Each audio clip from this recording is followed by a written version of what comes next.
Welcome to Evangelical-ish, where we discuss the good, the bad, and the ugly of the American Evangelical Church, deconstruction, faith, and God's love through it all.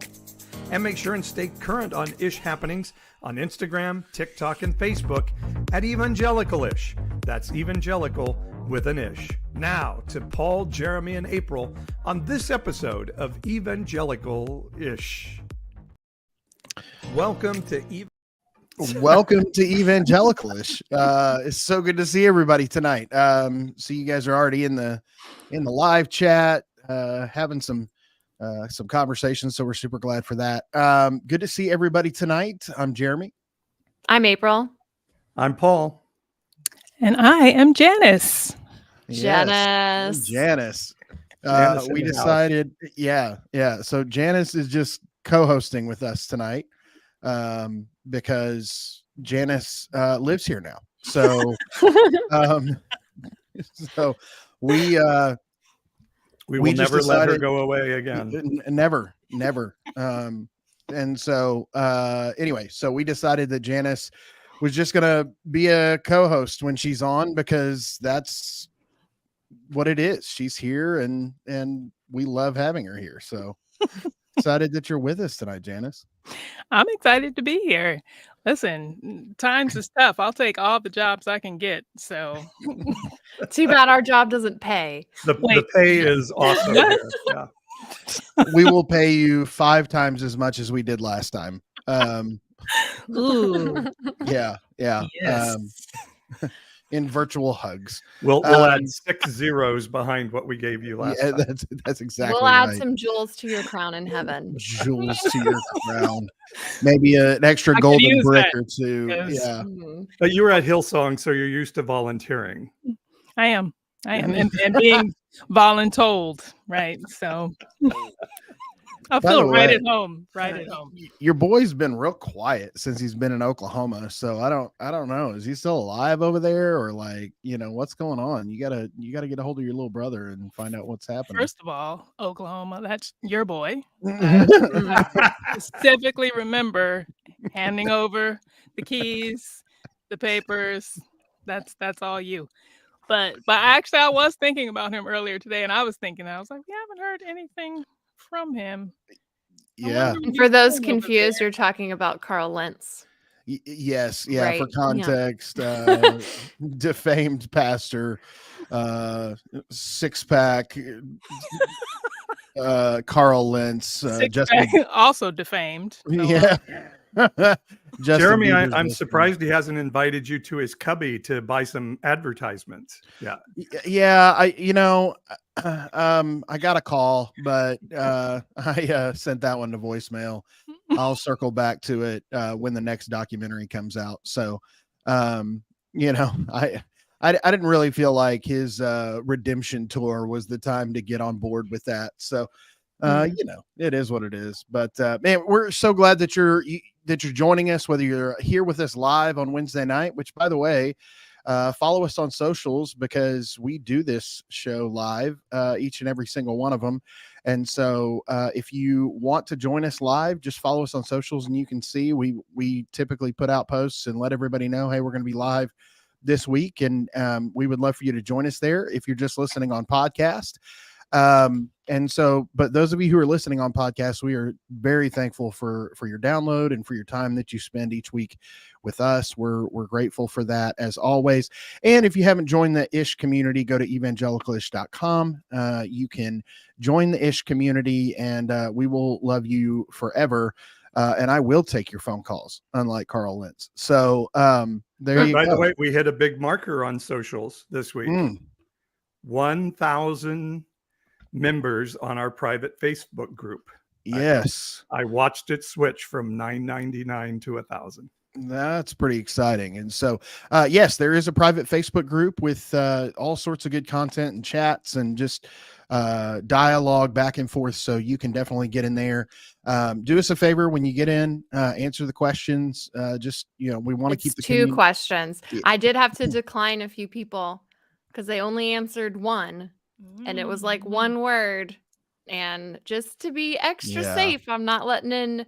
Anyway, so I try to remember, like, you can like decline with a message like, please answer both questions. I'm not being rude. Yeah. But Yeah, anyway, if no. you get declined, just resubmit and answer the questions. Yes, Well, absolutely. and they're very invasive questions, like, will you be kind? You know. Yeah.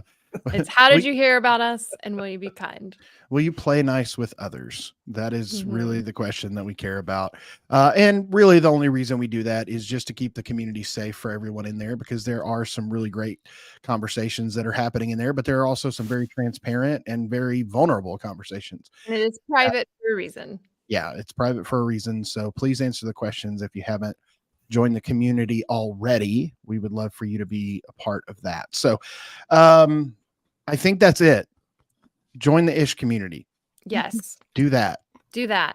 Speaking of Carl Lentz, this is kind of random and has nothing to do with what we're talking about tonight at all. I don't know if anyone here is part of the Bachelor Nation. I mean, I'm not part of it, but I watch The Bachelor. All But right. there's this guy, Braden, on Bachelor in Paradise right now, who is also on The Bachelorette last season, who reminds me so much of Carl Lentz. Like, he looks like he could be a mega pastor. Anyway, that's only going to mean something if anyone watches that show, which I know someone listening to this podcast or watching right now watches The Bachelor. And now I'm just like hanging myself out to dry, being like the loser that watches The Bachelor. But anyway, I would venture to say it's probably, I don't know, over under like 50% of our listeners that watch The Bachelor. But You do you think? watch The Golden Bachelor, April? Yes, I love The Golden Bachelor. I am obsessed. I try to get my mom to go on. I sent in her application Oh, without man. her like behind her back. You did It- not. I 100% did. It's hard to be a Christian, Mm. progressive, single woman. It like as a boomer. Do you know how hard it is to find another Christian boomer who's not a Trumper? Do they Challenging exist? They do, but they're usually like in California, like far away, California. which is Out why there I with signed her Paul. up for the Golden Bachelor, but she didn't make it. But that's okay. Oh man. Just ask your Oklahoma school superintendent. You know, Yeah, he China, is- China, and California. You know, those are the places he hates. because they're the exact same in his mind. Mm. Those two places are the same place, and really, honestly, probably couldn't pick either out on a map. So Bless their hearts. Speaking of It- blessing hearts, oh, what a next week transition! we'll be blessing turkeys in the name of Jesus. Bless this turkey to our body because Thanksgiving is coming up and there are probably family gatherings happening all over the country that many people are dreading very heavily. Maybe some people are excited. Mine's not going to be too bad, I don't think. Or maybe there's people who are foregoing their Thanksgiving meal because their family situation is meh or wah wah. Yeah. I don't know why I'm speaking in sound effects, but it's the week before a holiday. Are there people that love getting together with family on Thanksgiving? Like, do those families exist? I used to really enjoy it, Okay. but that was when I was Republican, and so was everyone else around me. That was when like I was the obnoxious one. So you had to honor your mother and father. My God. Yeah, but that wasn't a problem because I agreed. Mhm.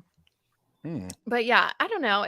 I mean, ours isn't going to be too bad now that although I will say this is an interesting shift that's happened for us is that Beecher's parents are like LGBTQ affirming now, like super loving and kind and accepting of Beecher's like non-binary identity. Like they're great. They're like becoming evangelicals, but for queerness now. They're like rah. Wow. It's super cool.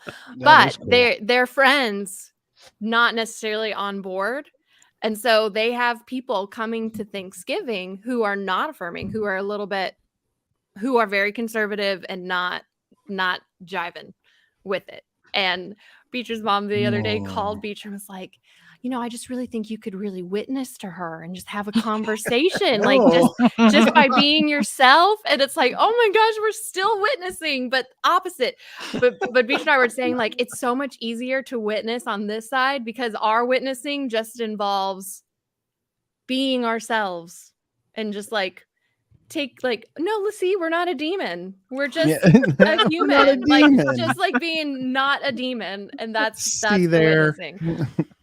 I Share, do. witness with actions, not with words. Right? Yeah. Mhm. Yeah. I think that that's always true. Right. And I have found myself like, kind of like, wow, I do feel like at times like I'm proselytizing or trying to save people from evangelicalism, like trying to pull them out of it by their coattails versus, pulling them into it.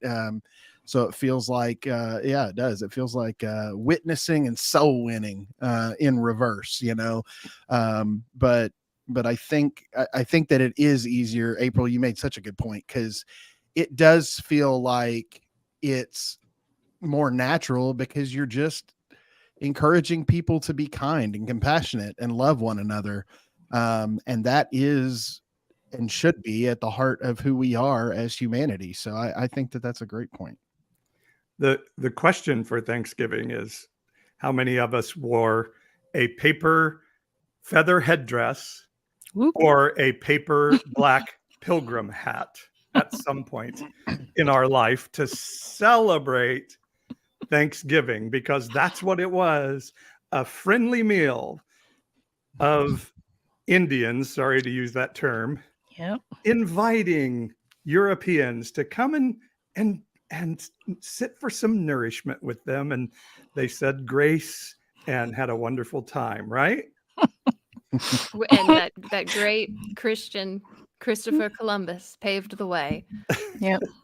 Kind grandpa. Saint Christopher. And no one was murdered. Not one. Not one. Mhm. No. No, if anything, they were healed. They became more alive.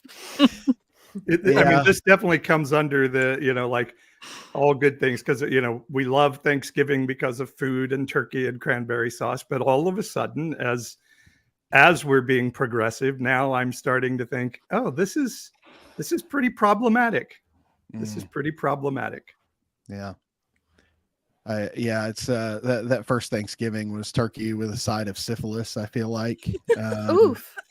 I mean, and that's really, I mean, that was a big issue too, is when European settlers came and they began engaging with Native American tribes and indigenous people. They began giving them all sorts of garbage that they brought over from Europe, and that caused as much problem as some of the genocide that was happening as well. And so, there's so many things we brush under the rug and pretend like that our existence here as Euro white Americans is not extremely problematic from its very moment we stepped out off the boat. Yeah. But the winners write the history books.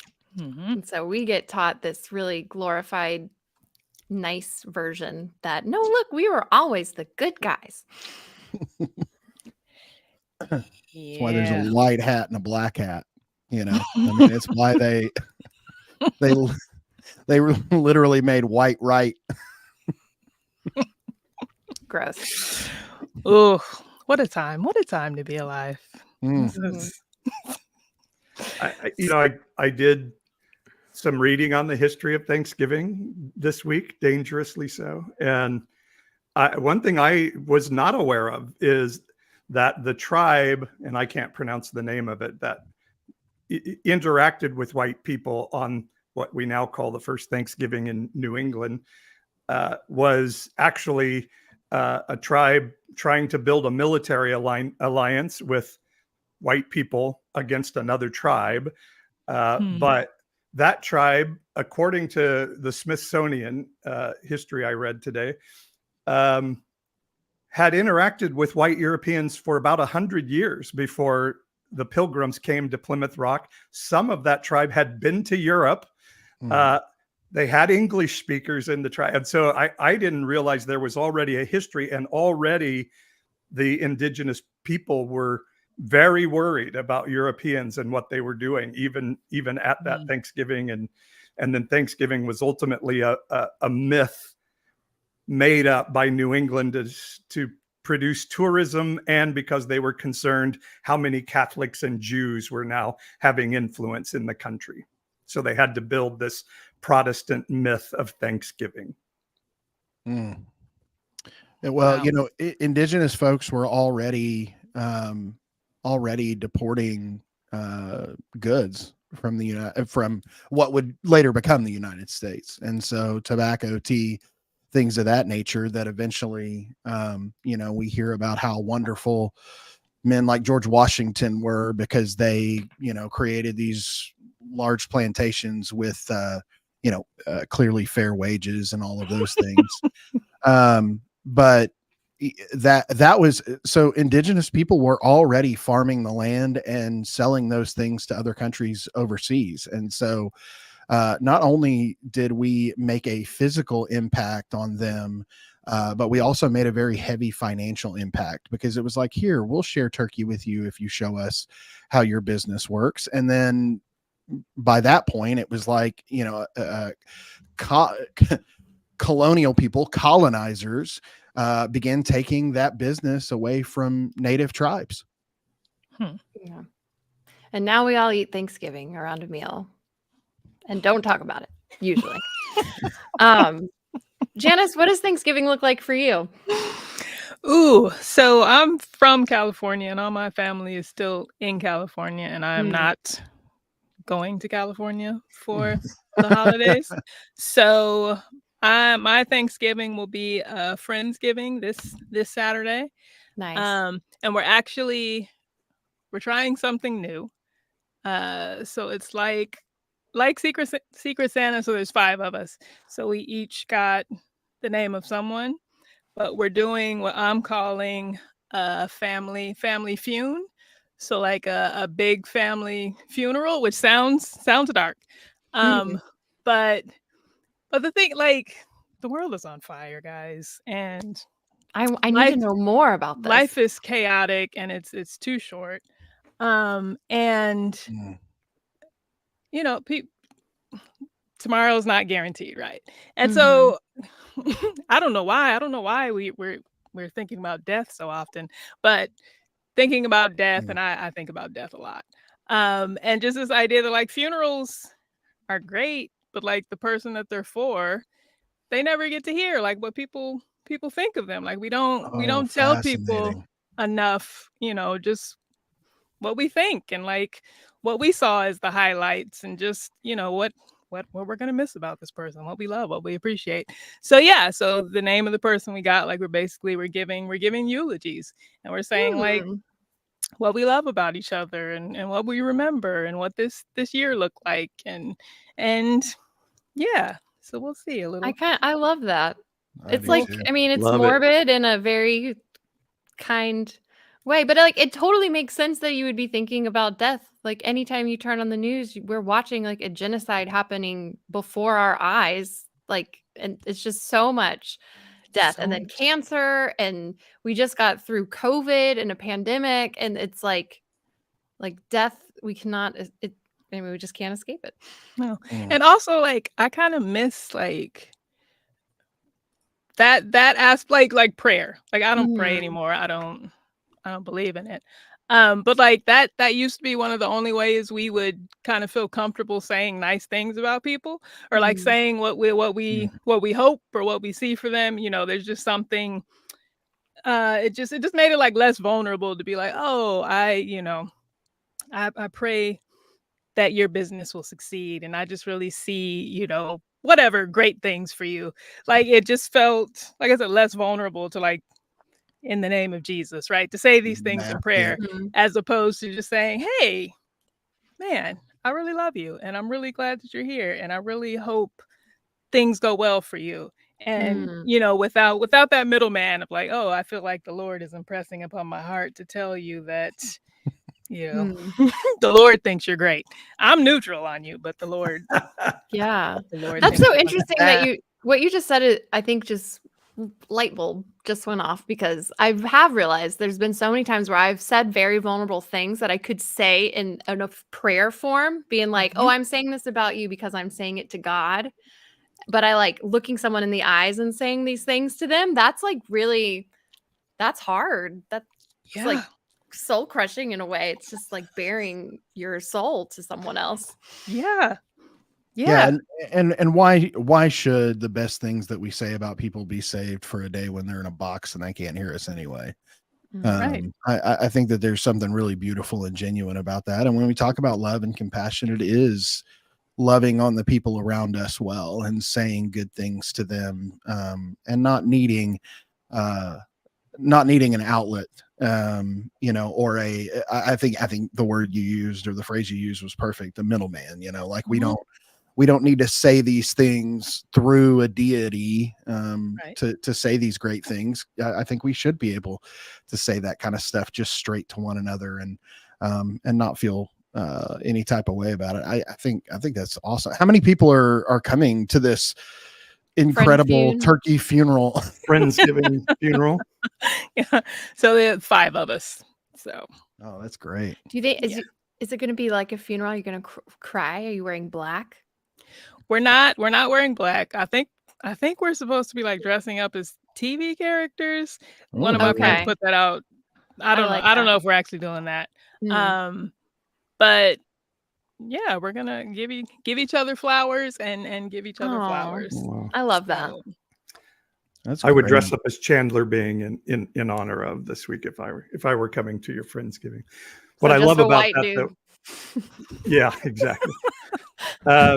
What I love about it is it's your family of choice versus family of origin, right? I want to, and I think a lot, part of what we're doing is I think saying to people like, you have permission to say, I don't need to hang out with people who don't celebrate me. I want to hang out with people. Family should celebrate one another, and so I want to hang out with people who celebrate me, not like abide me as I'm at the Thanksgiving table. And that these are decisions I've had to make around family, and there is a space to say I want to have relationships, so I'm just going to try to boundary political talk or people telling me I'm going to hell from my family. But if they cannot observe those boundaries and affirm you as a human being, there is a time. I always say, like, even Jesus once, they said, hey, your mom and your brothers are here. And he said, that's not my mom. And those aren't my brothers. Of the Virgin Mary, he said, nope, that's not my family. This is my family. And so it's okay if we need to, if Thanksgiving's not a safe space, to say it's not a space for me. yeah. It's good. Yeah.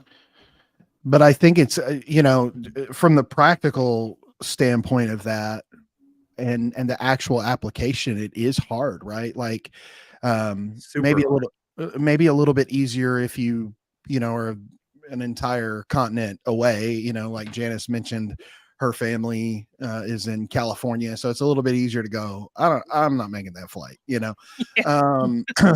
Wish I could. Yeah, darn. Southwest was just not Flights are running a so good rate. expensive. Yeah, that jet fuel, golly, it gets you every time. Inflation. Inflation. Yeah. Yeah. Thanks, Joe Biden. Well, it was kind of like when we were having church online because of COVID. And then we had kind of decided, well, when we go back to church, we're not going to go back. And so when they started having church back in person, then it's like, oh, now we got to go tell them that we're not coming back. We had a good excuse for a while there. Yeah, and I think it is really hard to put that into actual practice. Like it feels good and it sounds good. Yeah, and John in the chat saying, boundaries are important, and that is something that's so crucial to us as individuals and our mental health. And Paul, you said it exactly right. Jesus set really good boundaries and made clarity on how we have chosen family and all of those kinds of things. Like I believe in all of that. But to actually go about that process of doing it is so challenging, because I think that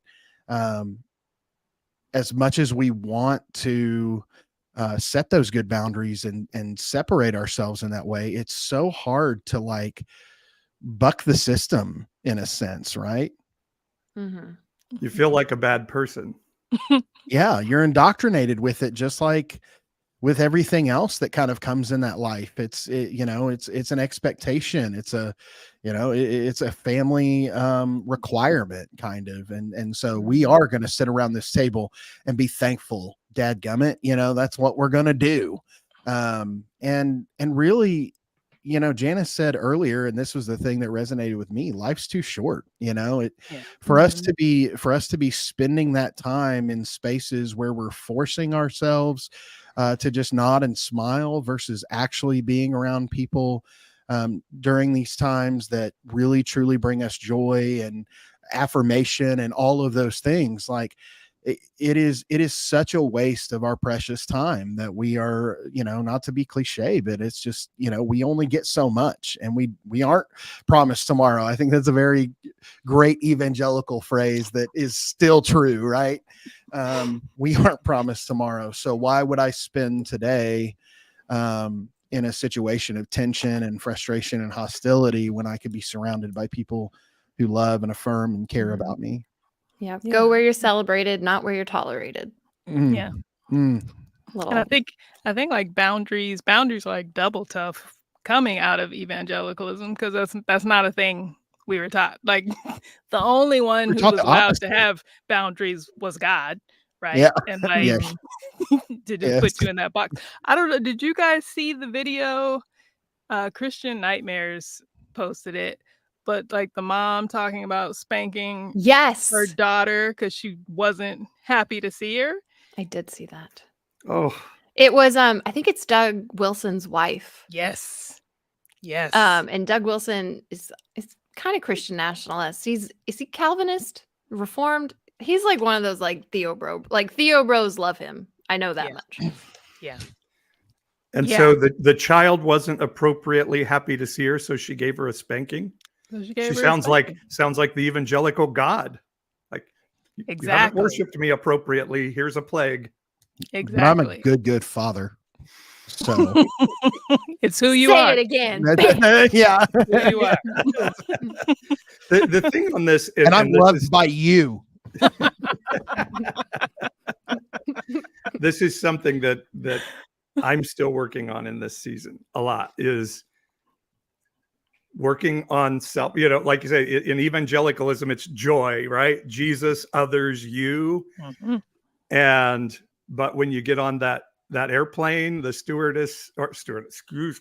the flight attendant says, when that oxygen mask comes down, make sure you put everybody else's on first, right? No, you put yours on first. You take care of yourself so you have resources. And so learning that taking care of myself, self-advocating, self-care, all of those things sometimes press up against people close in with us, and that's okay. Like learning, and it's such a hard thing for a people pleaser that, like I was taught to be, to say, no, I need to do this, and I get that it's really uncomfortable and you're not happy right now, but that's a you issue, and you go take care of that and deal with that, because I have to take care of myself. It's so hard, but it is truly what we're supposed to do in loving our neighbor as ourself.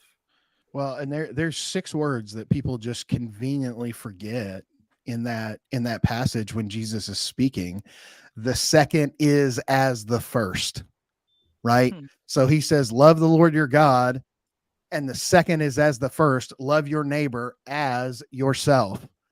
So those 3 things are on a plane together. Like it's not, there was no hierarchy created in that statement by Jesus when he gave us the greatest commandments. And so we so often, because it would mess up the narrative, and it would make people quit being voluntold, or volunteering or giving endlessly of themselves, if they realize that they should put themselves on a level where they're protecting themselves. And so it's a convenient omission by so many in the evangelical space. Yeah, I think there's also, and it depends on I think, every person that you have a relationship with. But there are people out there who you can witness to, not to be that person. But like, like Beecher and I, we found several people who initially, like when Beecher came out and we started talking publicly about our story or whatever, were really kind of dogmatic and not nasty, but like the evangelical kind of love, like, oh, well, we'll be praying for you, blah, blah, blah, blah. Like not kind. They probably thought they were being that way because like, well, I said I loved you, but So passive aggressive. right. Passive aggressive. So not like that. Like And Ricky Bobby saying, I said no offense. That means I can say anything I want, right? Anything. yeah. So like we kind of wrote a lot of people off initially just to like save our own peace. Like we just didn't have the energy and like totally get that. But there's been like it's rare. There's been a couple times where they've actually like wanted to have a conversation with Beecher or with I. And when we talk to them, they actually like, I wouldn't say like they changed their mind completely, but their perspective changed and then led them down a road to where like now they're affirming. And so there's like I don't know, like, yes, boundaries for sure, but there's also, and obviously you're going to know the people better if you need to cut them out or not. But I also think there are some people out there who will change. They just need, like, if they're in a relationship with that person and actually like can hear another perspective or hear another side, and I think the biggest, this sounds really cringy and kind of gross to say, but like the biggest persuasion is just seeing the fact that like Beecher and I, like, we still have a healthy marriage. Like we're still together. We are happy. And we're living in this like queer relationship that honestly the church doesn't really know what to do with, because they're like, okay, well, technically like the gender. Wait, what finger motions are you making there? We're not going with, I'm not. There were no finger motions. They were all off the screen. Like I see the stupid tweets. They're so dumb. Like on one hand, they're like, you're not actually married because you're gay. I'm like, gender and sexuality are two different things. And they're like, well, you should get divorced. I'm like, which is it? Also, doesn't God condemn divorce? Like, blah, blah, blah. Anyway, all that to say is I do think there are times where it's good to try to bring people along with us. Yeah, and I think that you get the vibe, from just their conversations and from kind of their first initial reactions to when you're sharing something of such deep, impactful difference in your life. And but I think it goes back to what we were saying earlier about like kind of proselytizing to bring people out of evangelicalism, right? Like it's this thing of like, I'm going to invest this time to explain to you why, like for you, April, why I love my spouse very much. And this marriage may look different from yours, but here's why. And this is why our marriage works and why we love our kids well together and all of those things. And, it's just really hard.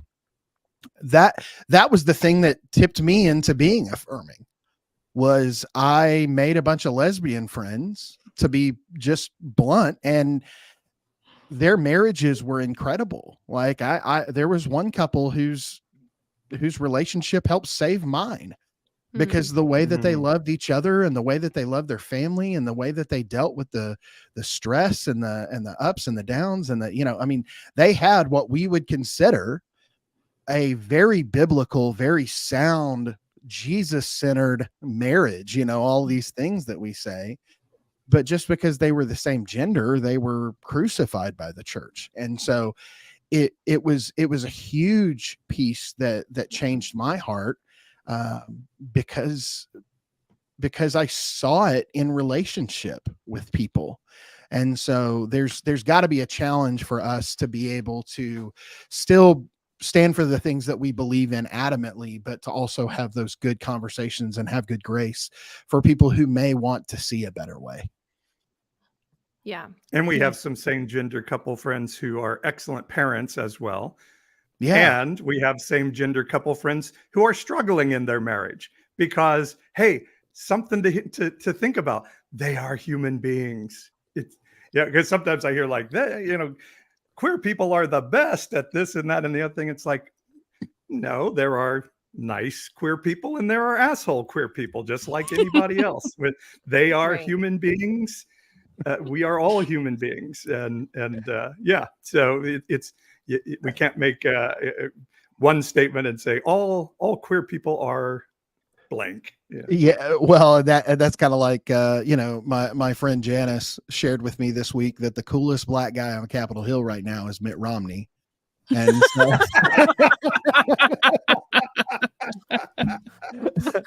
That's not exactly what I said, but I can't 100% deny it, and I'm upset about that now.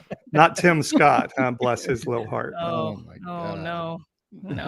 but Oh. but I think that is also another thing, right? Is that as we come into this mind frame of seeing people for who they are and just genuinely understanding them as people, the beauty of that is that we don't view people groups as monoliths, right? And that's the best part, is that individuals can just simply be individuals. Mm-hmm. Yeah, we're having a we're having a tough time in these here United States for a lot of reasons. But yeah, just the dehumanization that is just like running rampant in so many ways for so many people groups for so many different reasons. And it's like that, yeah, it's and I'm like both constantly distraught just with things, but then also I just feel like just this wellspring of just like hope and also like Mm. a pride in humanity because I'm like, oh, like we're doing bad, but we're not doing as bad as I thought we would have. Mm. Like Mm-hmm. like the amount of people who are standing up and who are right now, right, like shouting back at our government, like, what are we doing? Don't put my name on this. Stop spending my tax money on this. I don't want to be part of it. And like the sustained caring. Like I don't know that I would have believed, you know, on October 7th, if you would have told me a month later people are still going to be caring and people are still going to be Mm. torn up about this and still speaking out. I don't know that I would have believed it because I would have thought, oh, we have such short attention spans and we're all so selfish and we're all, Yeah. and we're all so, this is just the way it is and, whatever. Oh, But they care, yeah. yeah, but it's just been really disheartening, distressing to see what's happening, but then also just really heartening and like I said, just pride inducing that, oh, like people really do want to be better and want to do better. And we're in this weird spot where we don't know how. And it's like I think we're all kind of realizing how powerless we are, but then also how powerful we are, and like just trying to figure out how all of this works. And Mm-hmm. it's a tough spot for everyone because I think we're all having to wrestle with how we're complicit, how we're all living on the bones in the graveyards of Yeah. American history and terrible things that have happened. Mm. But Mm. it's like there's this kind of dividing line where it's like, well, am I going to deny all of that and deny my part of it and how I have benefited and refuse to look at it? Or am I going to be like, no, like that's some of the worst of humanity, but also some of the best of humanity. Mm-hmm. And I have come from all of it. And I don't know what that means. I don't know what to do with it, but I know what I'm seeing right now isn't right. And I don't know how to fix it, but I can do what I can do and, speak up when I can. And I Mm. don't know, just kind of look around, be like, oh man, we really are all in this together. And Mm-hmm. the people who aren't, you know, on the same side, to still be able to be like, oh, but I still see your humanity. I still recognize it. Even if you won't recognize mine, I can't let that I can't let your lack of humanity diminish mine Ooh. and like, Ooh. Word. drag me down. And I'm choosing to look around and see, who is in this struggle and who is, like I said, trying to do better and to be better and to just honor that, because none of us have the answer. None of us will wake up tomorrow and be able to fix this. But all of us, little by little, just doing what we can for who we can, like, it makes such a difference. And yeah, it's like I don't know how any of this is going to end, but Mhm. moment to moment, I'm just really proud of how Mm. a lot of us are doing. Yeah, well, Good. just it like forces you to see the humanity in everyone, even those that Yeah. we would disagree with on a lot of things too. It's like, they have family that they love, family that they fight with, they have friends.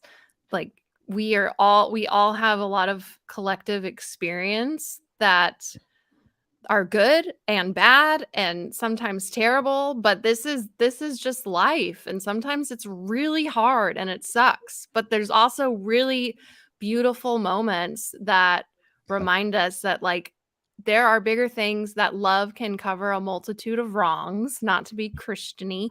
But like That's really, just like, wisdom. That's yeah, just but like, wisdom. but Yeah. like humanism and um just being freaking kind, just even there's like just little things that go a long way. Like, this is kind of on topic, kind of not, but like the other day, like, we just moved to Lexington, which is a little more progressive than small town Tennessee, but it's still Kentucky. But we have a Democrat governor now, so whatever, reelected, doesn't matter.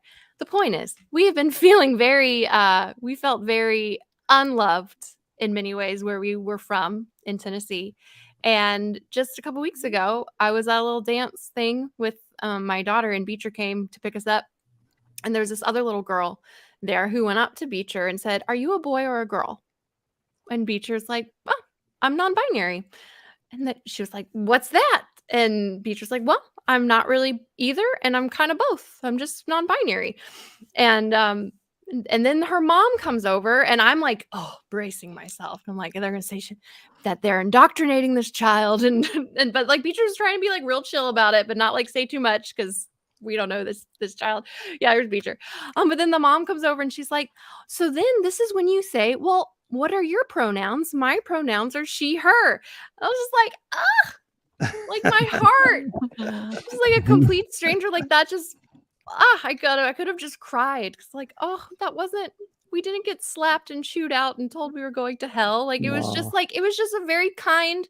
I'm sure for her it's probably very normal, but like, just little things like that can just give me hope in humanity. Like, even with all the crazy, like, GOP anti LGBTQ and just like really hateful, with abortion and all of these things that seem to be going backwards, we're still much more progressed, generally speaking, as a society than we were 10, 20, 30 years ago. Yeah. And some of that is from people like Beecher being brave to be themselves, and more Yeah. supporting that. I'm finding that it's hard to hate human beings when we sit across the table from each other. And it's part of what the problem with evangelicalism, cutting us off from the evil world out there. We don't get to interact with human beings. And once you start interacting, just like Jeremy's story, it's hard to hate that person that you're like, oh wait, you're human. I'm supposed to hate you, but I'm having a hard time hating you right now. Well, and it's really challenging, right? When it's like, not only are you human, but you're like a good human, like, like you're somebody I want to spend time with. And Right. they tell me that you're evil. Like, they said you're going to hell and that I'm standing on a bar stool and you're trying to pull me down into the mess with everyone else, And it's like, it's not really what it is at all. But I love that story, April, and I appreciate you sharing it in this space for sure. And I think it's a beautiful depiction of exactly what we're talking about here, is that I think in the divide, what we're seeing is people who are being louder for love and kindness and compassion. Um, and so if there's anything good out of some of this malice and hate that we're seeing from especially the radical right, the Trumpers, the whatever, the MAGAites, if there's something good that we're seeing out of it, it is making folks realize that they have to be just as loud from the other side. And so Yeah. I think that there's something really great about that. If I could jump in with something like Janice, I really appreciate you bringing the hope, because I'm struggling with hope right now. And I said at the top, Thanksgiving is problematic, and I'm having a hard time not looking at Thanksgiving and thinking, oh, Thanksgiving is celebrating when white colonizers came over and took over a land that we said God gave us, and thus we can be super cruel to the people who are there. And as we're and I know this Middle East thing is fraught with peril. I anti-Semitism is horrifying, and stop it, everybody. But at the same time, it's hard not to look at that situation and say, oh, there's another time when somebody says that land is ours because God gave it to us. And so white Europeans go in and take it from the people living there, saying, well, they didn't do right by having land ownership and stuff. And so it's just, I'm finding Thanksgiving in this season in history really problematic. And it's interesting that social media is allowing us to hear the voices of people in Gaza when Israel isn't cutting off the internet and power, but still to be able to hear what's happening there. It's just, so it's a really tough time for me to have hope as we enter this Thanksgiving holiday season. Well, I think, I don't know, like zooming out and just looking at the past decade, but I don't know, it's like we've been building to this, right? And all of our COVID was one of the first big pieces. I mean, I think it started in 2016 with that election. Like that, just little by little, all of our systems have been shown to be faulty, right? And none of this is new. Like even with Palestine and all of this, like there are people who've been writing books for years. We just haven't been aware. We just haven't been as aware. But it's like all of these things have been building, and I don't know. Like it's just a weird place to be in, again, realizing how powerless we are, how our representative government is not representative at all. It's like how are 70-80% of regular people like ceasefire, and then the government's like, no. It's like, don't actually let's sit in the tanks. right? Like, who do you work for? What? Is it maybe like we need all this? And I think, I know we're not supposed to cuss anymore. We need all this stuff to happen so that things can change. We need this disruption. I think we do, because I think like we've been trying to, put band-aids on things and piece things together bit by bit, and then it's just like, no, none of this was built to be sustainable. Like it's not. Something has to give, and it may be at the point where like it all has to give kind of all at once. And it's tough, but then like I don't know, I feel a lot of despair, but like for me to feel hopeless, I'm like, how dare you? Honestly, like you're fine. You're okay right now. You don't have the best of anything. You're not even at the top of this social ladder at all. But like there are much worse places and worse things that are happening. And in the scheme of things, like I'm just really, really lucky. And so like I refuse to not be thankful for that. And I think, I don't know, for me, it's just making me remember a lot of the beliefs underneath kind of evangelicalism and things we never talked about. But like the idea, I grew up in the purpose-driven life era, right? Like this idea of we all have there's a purpose and a plan for you.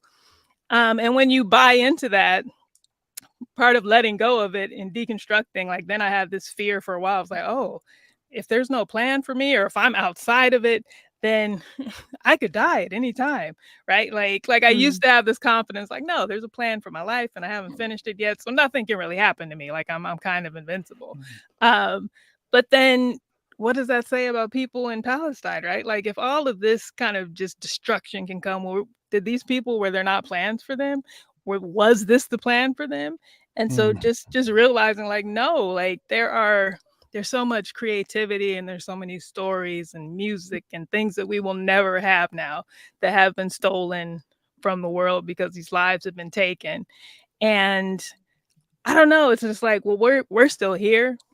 Yeah. We still have today.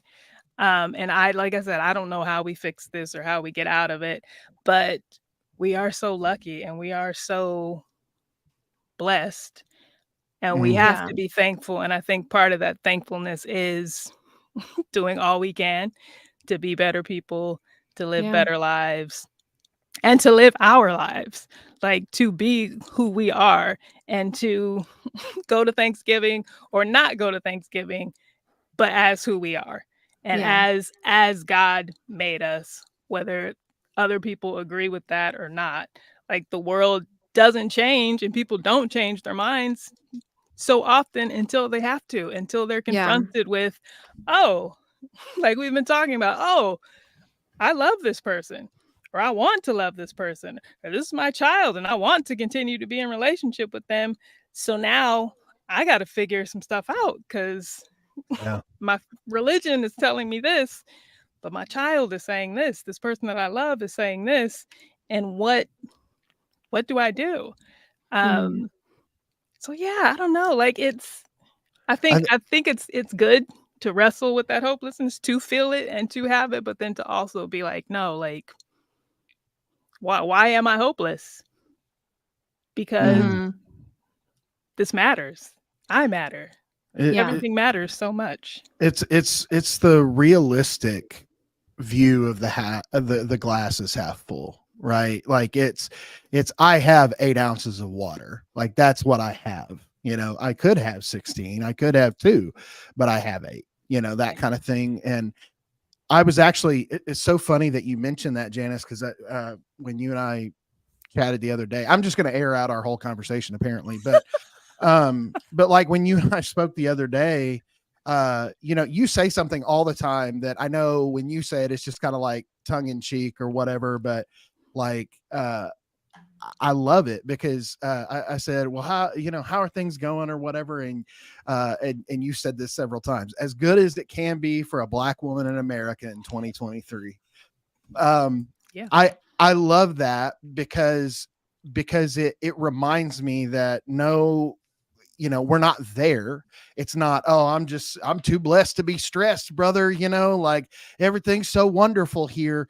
It's the reality of I'm doing well for my circumstance. Mm-hmm. And I think that's something that we do have to wrestle with. But Paul, I see exactly what you're saying. I mean, it does feel like humanity has just lost the plot at times, and it's hard to look at everything happening in the world and to not be discouraged, and to not feel a lot of joy in this season. So I think it is good to wrestle with those things because it keeps us in reality, I think, but it also keeps us hungry to make things better. I know back in 2020, this was like at the height. This was maybe like a month or two after George Floyd was murdered. And then we were also in the height of the pandemic. And then Trump was just being Trump. And there was a lot going on. It was 2020. Kobe Bryant died. It was a We time. and we barely even talked about it because 2020. It was just a lot. And Yeah. I was deconstructing hardcore. I didn't know if hell was real at the time, which I don't believe in that now, but at the time it was like big. Yeah. And then I was reconciling like the part that I had played. I was like, I've realized like, well, shoot, I think I was a Christian national. It was just very heavy and the world felt very low and everything felt wrong with the world. And I remember I was just like bawling because everyone around me just seemed so broken. And I was like, I want to fix it. And I don't know how. And I was saying like all these different things, like like systemic racism. Like, how do I fix it? I don't know what to do about it. It was just this, like, everything was hitting me. And Beecher was just like, April, you can't solve every problem. You are one person, but you can solve what you can. Mm-hmm. And that was just like, I can't solve every problem, but I can do my best today. I can be kind to the person that I meet at the grocery store today. I can do these little things that make the world around me a better place. And sometimes that's all we can do. Sometimes we can do really big things, and we can go to protests, and we can, write new policy and really change the government. But sometimes it's just a little girl and her mom telling a non-binary person her pronouns. Yeah.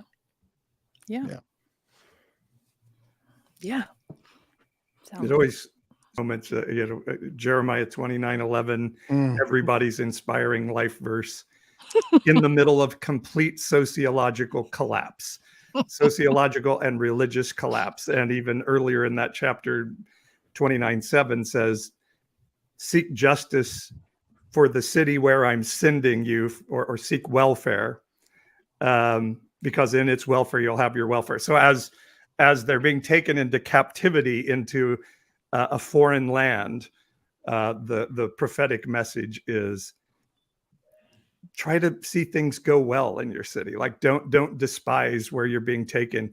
Try to see it go well, because then it will go well for you.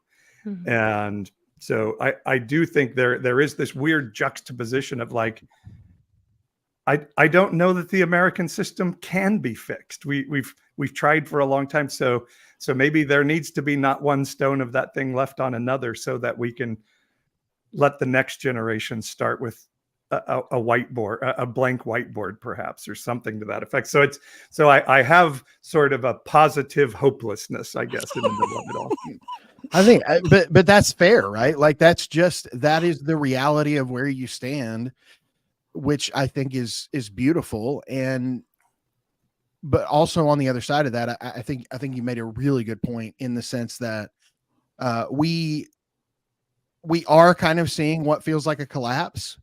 But I don't know if collapse is a bad thing necessarily.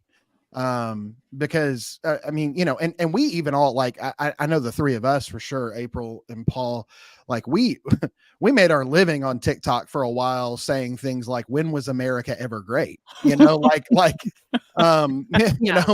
early Make it on again, like, right. Yeah. which part? Yeah. Again implies Back there. when white men weren't the most oppressed people in the country. Yes. Yeah. Back when you had free labor, back when you basically owned your wife, and those kids didn't go to school with your kids, kind of thing, like what was great about that. And so I think that if that is true, that America has always had dark undertones, marginalized groups, hurting people.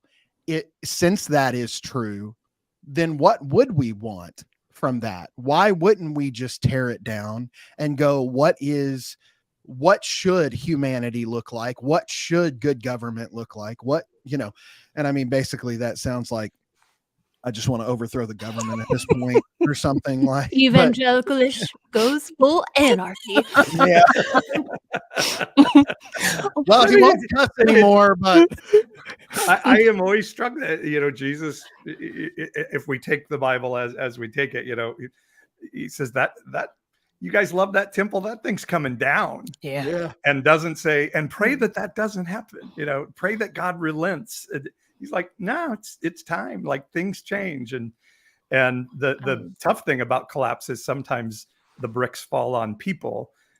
But I think, we say as Christians, we don't fear death, but more than ever, how I look at life now as a cycle and death as a part of life.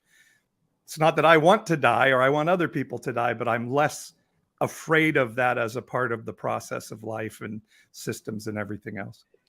Well, I think, I've just been thinking about all of this, and then how evangelicalism, it's the end of the world, and how they're just hype for rapture. Like, we just want to go. And I'm like, that's so selfish. I'm like, I think everyone knows America is coming to an end, like one way or the other. And so they have just decided, well, the best way would just be for everything to end and us all just to be taken away. And it's like, no. I mean, I thought about it when I was still evangelical, and sometimes I would be like, if sowing and reaping is a real thing, and we believe in that, America has a lot to answer for. Right. And I used to think as an evangelical, I'd be like, well, okay, I guess we're the ones holding back the tide. Like we're trying to do good and do better. So we're the ones, yes, keeping America safe. And then I was like, oh no, we're actually kind of the bad guys and I got to get out of here. And then I was like, well, maybe it's Black people and the Native Americans kind of holding back the tide, because we didn't do it, and we're here and we're kind of in the middle, like, and maybe that's why we're being spared. And then I'm like, I don't think we are. I think this has to end. And it's kind of weird to be like, this is literally all happening. As much as people want the second coming of Jesus, I'm like, this is kind of it, guys. He was killed in Palestine by the state. And like, you were all having another opportunity to kind of look, and you're aligning with the state. You're doing the same thing. If Jesus were to be born today, he'd be getting bombed right now. Getting bombed right now. He'd be on his way to Egypt again. Right. And you'd be cheering for it. Like, we're missing the boat. Like, we're failing this test. And like, again. Yeah. And I don't know, like, it has to be not paid for, but it's just like, this is the circle of life, right? And we've seen what happens to empires. We know how we don't know how it ends, but we know how it ends. And it's just like, what do you do? So again, live your life as you. Right. You get love one another. Right. You get one life. You get one. We've had a good run. We've had a run. YOLO. YOLO. We ran. Yeah, we walked some. You know what though? I think I found out earlier this week what God's been doing in all of this. He hasn't been doing nothing. I don't know if you heard, but God's been getting into rap. He's been giving raps, yeah. Great segue. We talked about we were doing this. I know we're going long, but I feel we have to still do it, right? I'm just gonna play this video. It's a lady. She's on some prophetic YouTube channel. I don't know. April, what I think you should do, I think you should just play like the first 2 lines, and then we should have like a progressive rap, and we just like go line by line and add to it and see if we can get close to what the Holy Spirit is saying. Do you want me? We are in tune. Right. Wait, what if we just guess the next line? Yeah, I mean, I've seen it, so I'll let y'all guess. I have not seen it. So you haven't seen it? No, I have not seen it. Okay, I don't know if I should play the whole thing though, because it's real cringy if you just watch the whole thing together. But then I also like Janice's idea, and we have not talked about this ahead of time, so now I'm very conflicted on what I should do right now. Have you play seen a little bit of it now, and we can play the whole thing when we're finished with the game.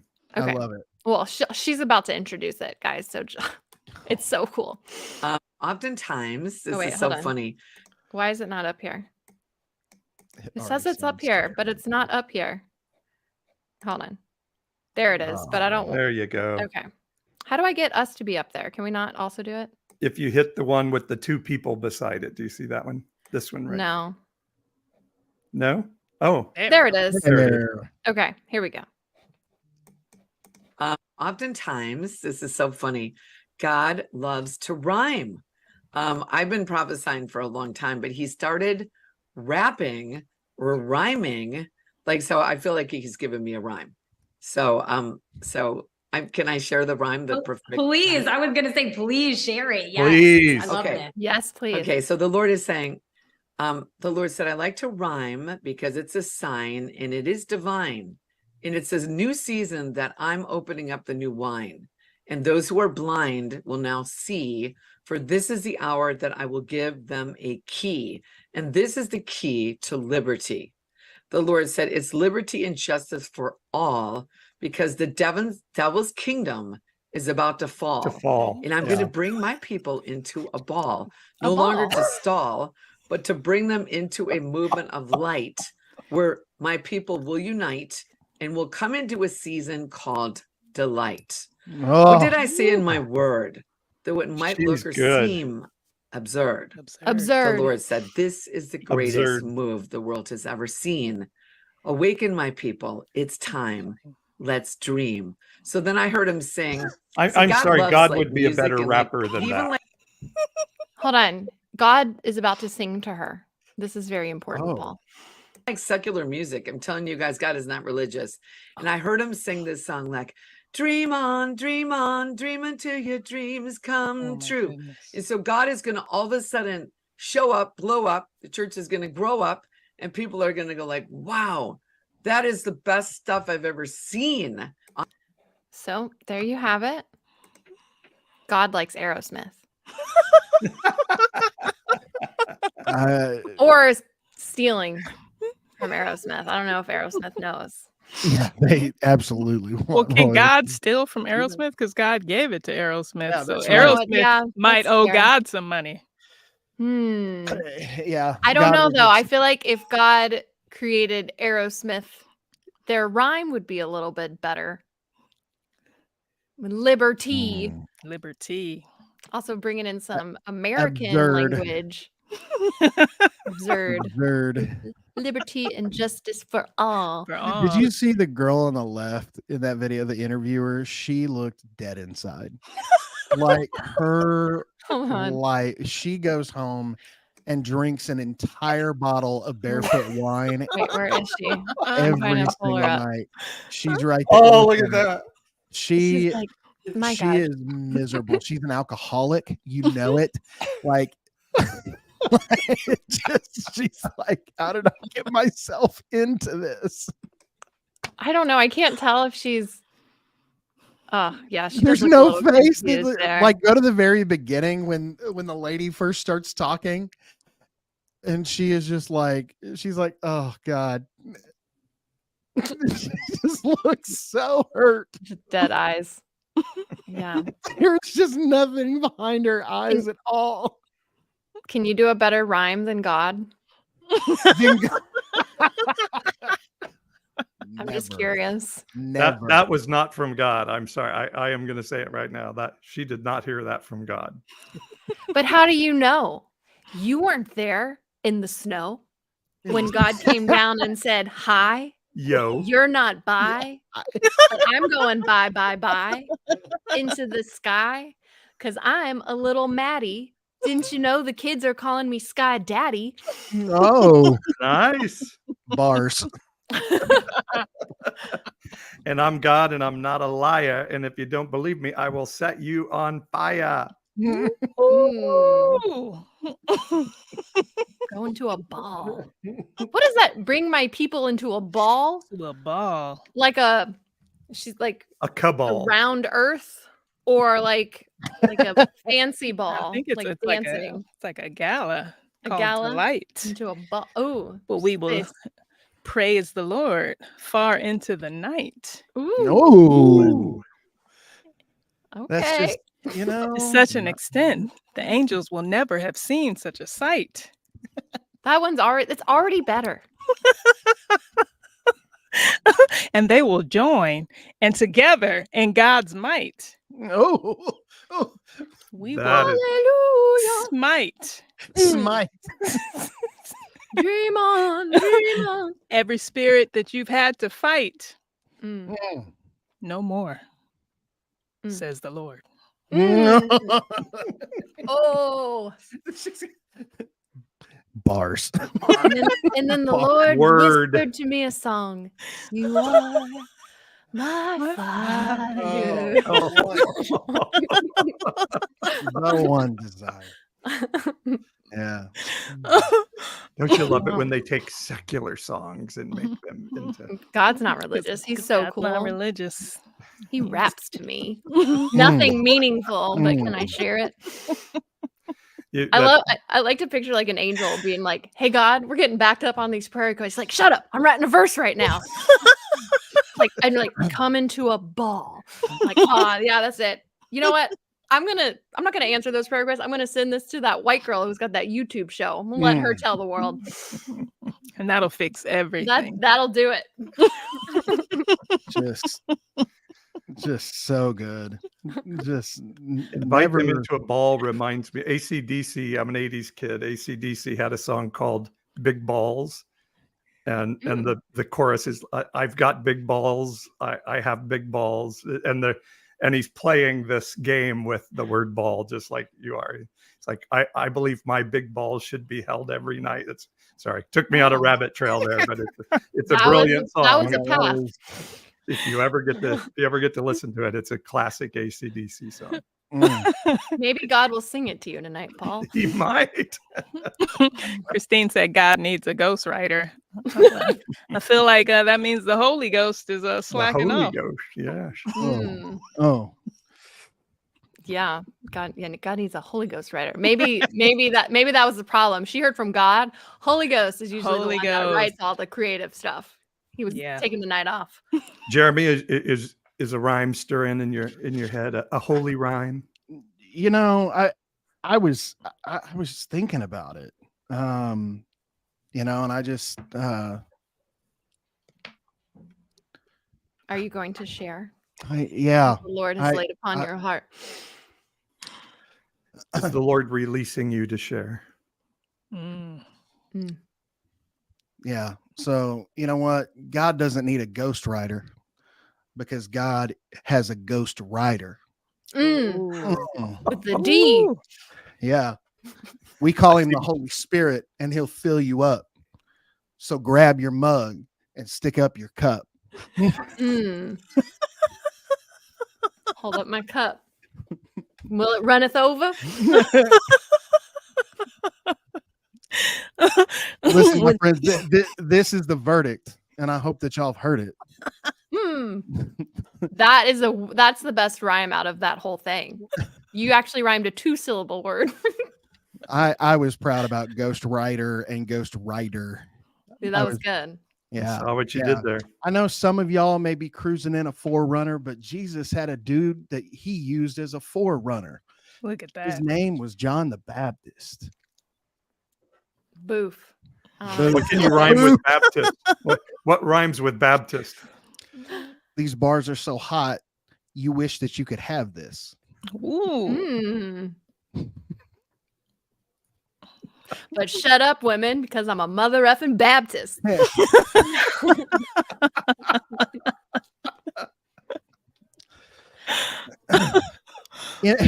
In my Bible is where I keep my nose sticking, but my wife be staying in the kitchen.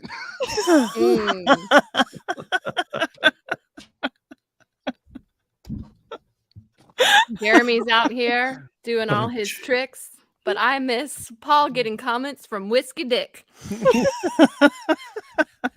I literally was just about to say bonus points if you can work Whiskey Dick and Everything Bagel into your rhyme. Beecher said we should throw in Whiskey Dick. That's why I did it. There you go. All right. Any final rhymes before we end our time tonight? You know, God really truly is our everything bagel. Oh, I heard it one time from Michael the Archangel. Not a perfect rhyme, but it works. It works. Wait, does anything rhyme with bagel? Finagle. Finagle. That's a Luke Combs rhyme.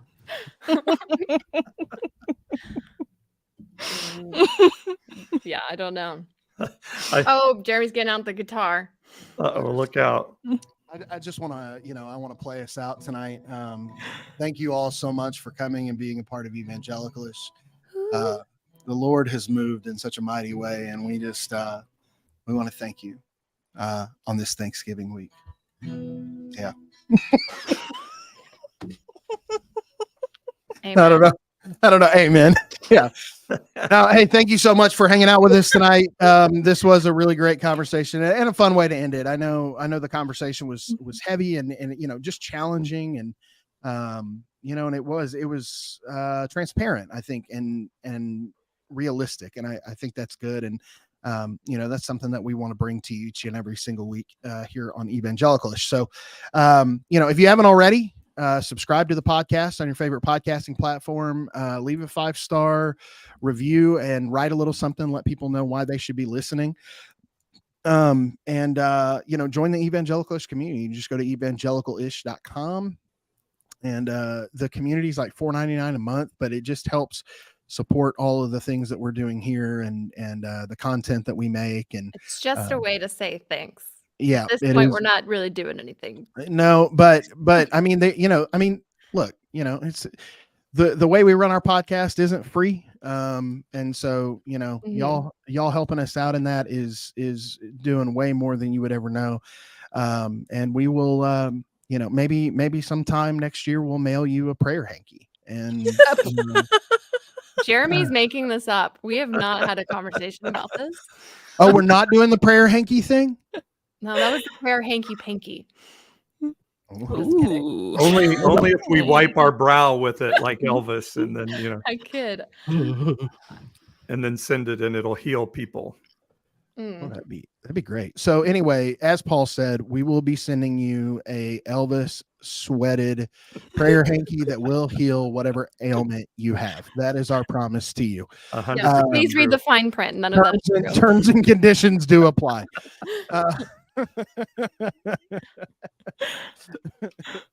All right. Any last thoughts before we get out of here? Have a great Thanksgiving. Get to living. This needs to stop.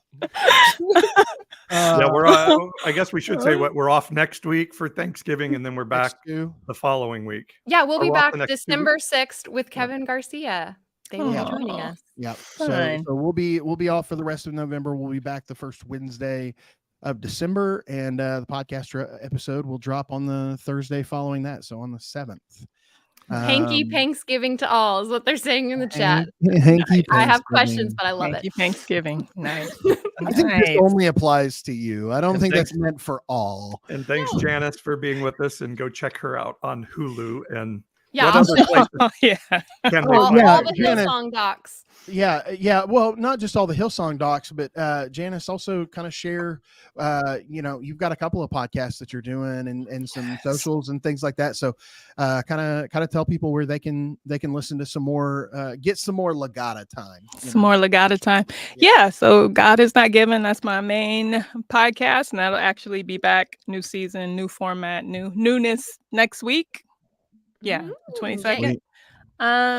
And then I wanted to just answer some stuff that was way back at the beginning. Yes, I am coming to you from a void. I'm in my little recording studio, so that's what's going on here. And the cat's name is Frida. I've never called her that. It's not technically my cat. It's my roommate's cat, but she adopted me. I just call her Cat and sometimes Potato. So I like that.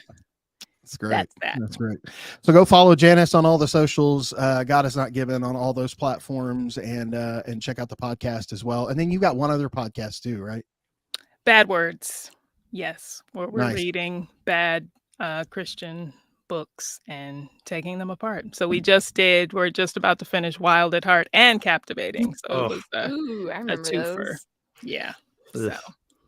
All right. Well, that's very good. Support Janice. She supports Mitt Romney. So now I'm going to have to come back eventually just to explain. Give context. You will definitely come back. I have a feeling. I'm prophesying that. I bet that's a better word from God than the one we just listened to. I can guarantee you that has a better chance of coming to fruition.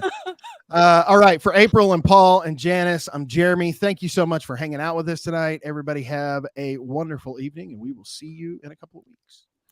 Bye.